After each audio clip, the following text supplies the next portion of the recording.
Alors ça fait plusieurs heures que je suis ici et j'ai changé complètement le discours que j'avais préparé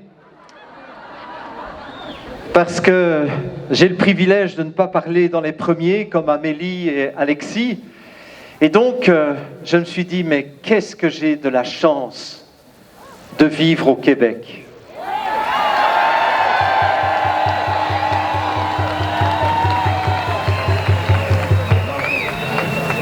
Parce que quand je regarde ce qui se passe en France et en Belgique, Belgique dont je suis originaire, je me dis qu'est-ce qu'on a de la chance d'avoir un groupe comme Appel à la liberté qui nous a mobilisés et qui nous a rassemblés aujourd'hui.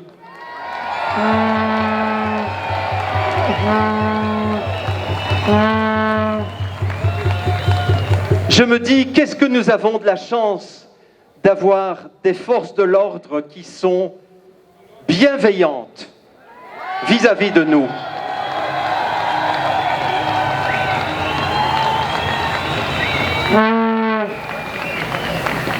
Qu'est-ce que nous avons de la chance aussi d'avoir de plus en plus de femmes qui prennent la parole sur ce podium pour...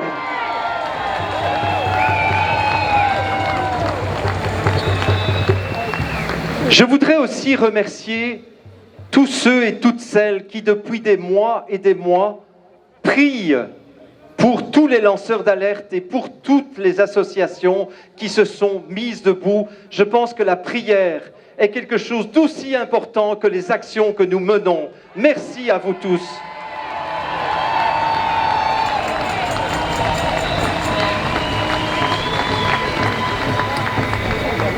Je voudrais aussi rendre hommage à quelques marcheurs qui ont pris la route depuis Montréal le 3 septembre et qui ont marché jusqu'ici aujourd'hui au son du tambour, jusqu'à Québec aujourd'hui. Merci à tous ces marcheurs de Val-David et de la région.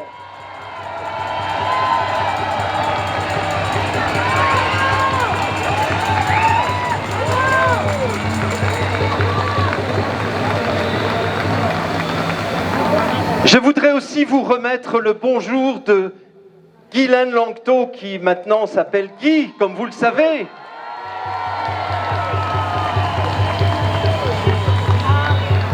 Et qui a transmis cette chose que nous devrions tous porter sur nos voitures. Je me souviens de qui je suis.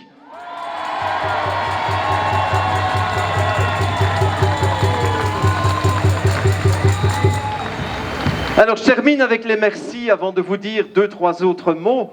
Je voudrais remercier quelqu'un qui m'a donné un petit message écrit juste avant et qui propose une action que je trouve vraiment très intéressante. C'est une action qu'il intitule « Plante ta question ». Et il propose que plutôt que de continuer à mettre sur nos fenêtres « ça va bien aller », hein, on ne sait pas très bien si ça va bien aller. Ça, c'est encore pour nous endormir. Mais il nous propose de mettre à la fenêtre de chacune de nos maisons, de mettre devant nos maisons des pancartes qui posent des questions à nos ministres, qui posent des questions à M. Legault, à M. Arruda, en leur demandant quand est-ce que ça va se terminer, toute cette mascarade. Alors je vous invite à faire cela.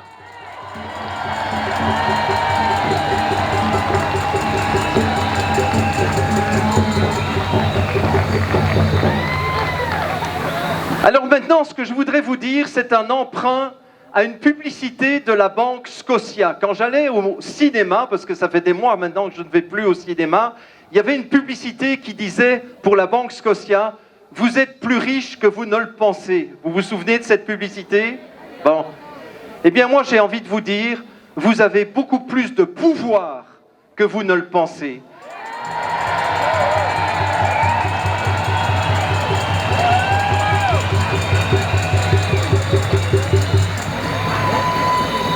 Et le premier pouvoir que vous avez, c'est le pouvoir de vous informer et de continuer à vous informer. Si, personnellement, je n'ai pas eu peur une minute, alors que j'ai fréquenté des milliers de personnes depuis le mois d'avril dans tous ces rassemblements, je n'ai pas eu peur une minute d'attraper cette maladie.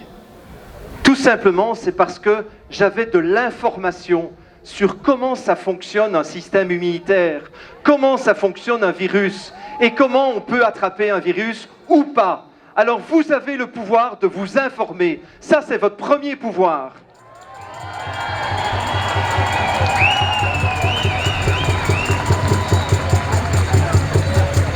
Le deuxième pouvoir que vous avez, c'est le pouvoir, tout simplement, de dire non.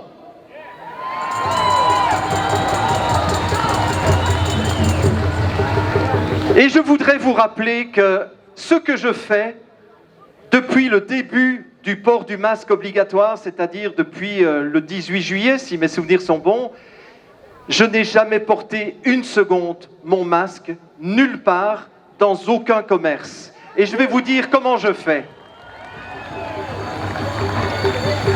Je rentre dans le commerce en étant centré à l'intérieur, en étant dans ma puissance de rayonnement et avec un grand sourire. Ça, c'est important, c'est le grand sourire. Et quand je rentre dans le commerce, je dis avec un grand sourire « Bonjour, messieurs, dames !» Et ça les désarçonne complètement. Du coup, ils oublient que je n'ai pas de masque et jamais personne ne me fait la moindre remarque sur le fait que je n'ai pas de masque. Mais vous savez quoi? Ça, en plus, c'est contagieux parce que j'en vois d'autres à ce moment-là qui me regardent et qui me disent « Oh ben moi non plus alors !» Et ils enlèvent le masque. Alors ça, c'est un pouvoir que vous devez prendre à partir de maintenant.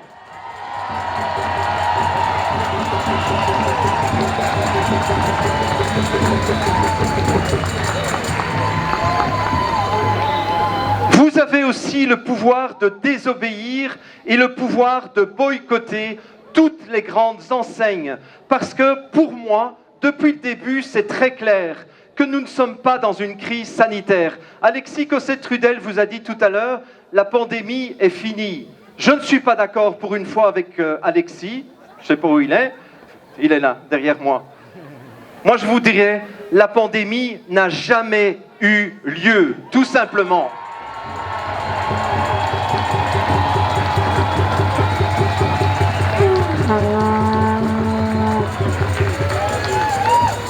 Par contre, j'espère que vous avez commencé à comprendre qu'on nous a fait croire que nous étions dans une pandémie qui était basée sur des symptômes qui étaient, comme par hasard, très proches des symptômes de la grippe, mais on nous a fait croire que c'était une pandémie spéciale, que c'était des symptômes spéciaux, alors que quand vous regardez très clairement, les symptômes ne sont pas très différents, ne sont même pas différents du tout d'une grippe. Donc, qu'est-ce qu'ils ont essayé de faire? Ils essayent de faire simplement, de créer une situation où ils veulent mettre l'économie réelle de nos pays à genoux pour nous mettre dans une situation de survie qui fera qu'après, nous serons prêts à accepter n'importe quoi pour sortir de ce bordel qu'ils ont créé eux-mêmes. Et ça suffit.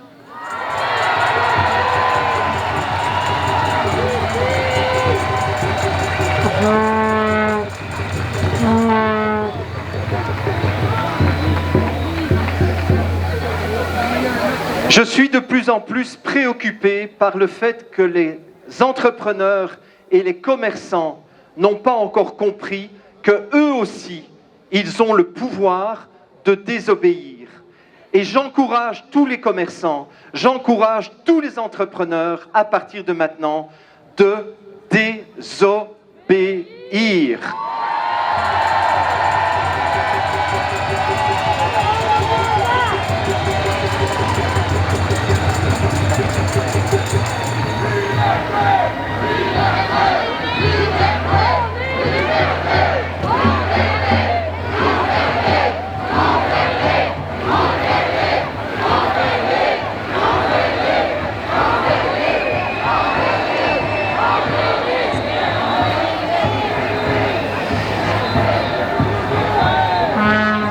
Alors vous criez liberté, mais je crois que la liberté ne viendra que parce que vous avez la vérité.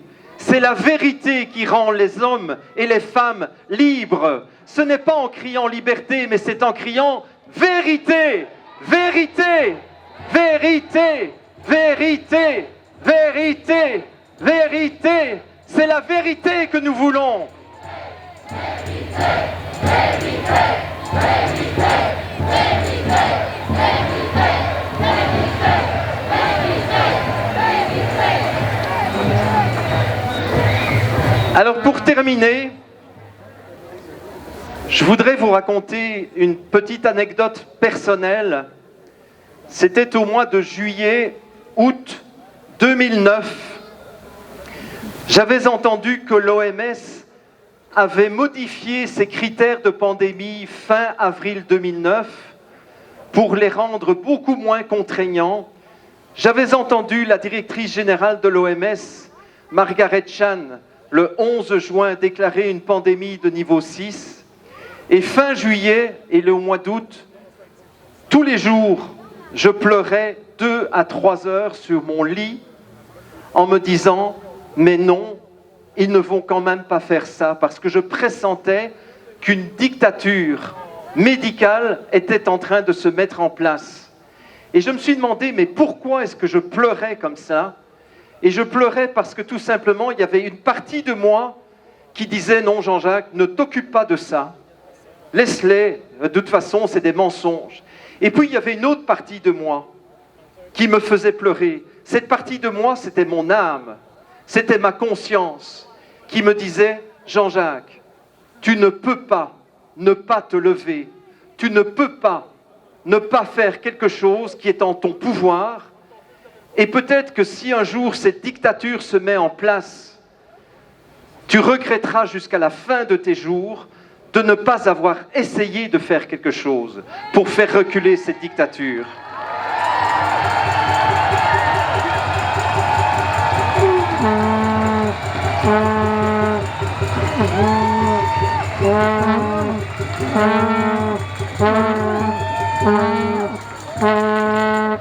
Et c'est là que j'ai choisi, fin août 2009, de choisir la voie de mon âme plutôt que la voie de ma raison.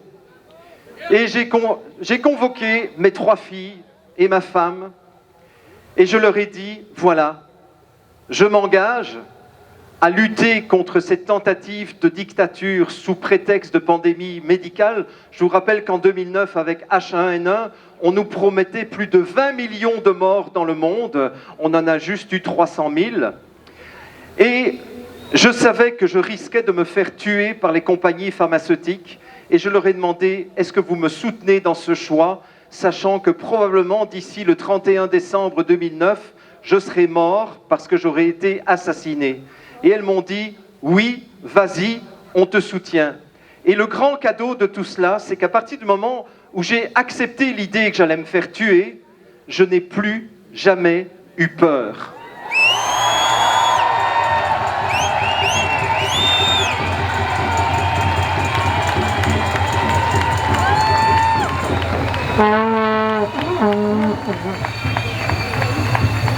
Et d'ailleurs, ça a été un gros problème pour moi le 1er janvier 2010, parce que je me suis dit, bon sang, merde, je ne suis pas mort, mais alors qu'est-ce que je vais faire du reste de ma vie? Ben, bon, ça c'était juste un autre problème.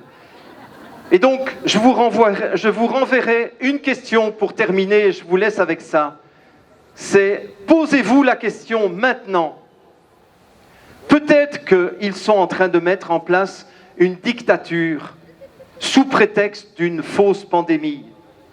Et posez-vous la question, si un jour cette dictature arrive et que vous n'avez essayé de rien faire contre cette dictature, comment allez-vous vous sentir avec votre conscience ?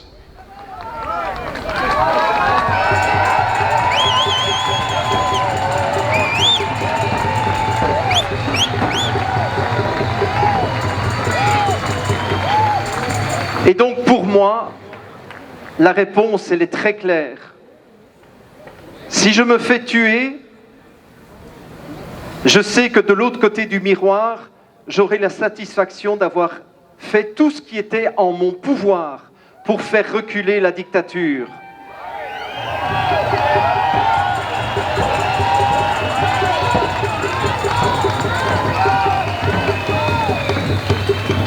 Et si une dictature se met en place, mais je suis certain qu'elle ne se mettra pas en place, mais si une dictature se met en place, je serai en paix avec ma conscience parce que j'aurai fait tout ce qui était en mon pouvoir. Donc maintenant, posez-vous la question, qu'est-ce qui est en votre pouvoir, chacun et chacune de vous, pour faire reculer cette dictature qu'ils veulent nous imposer? C'est ça mon message d'aujourd'hui.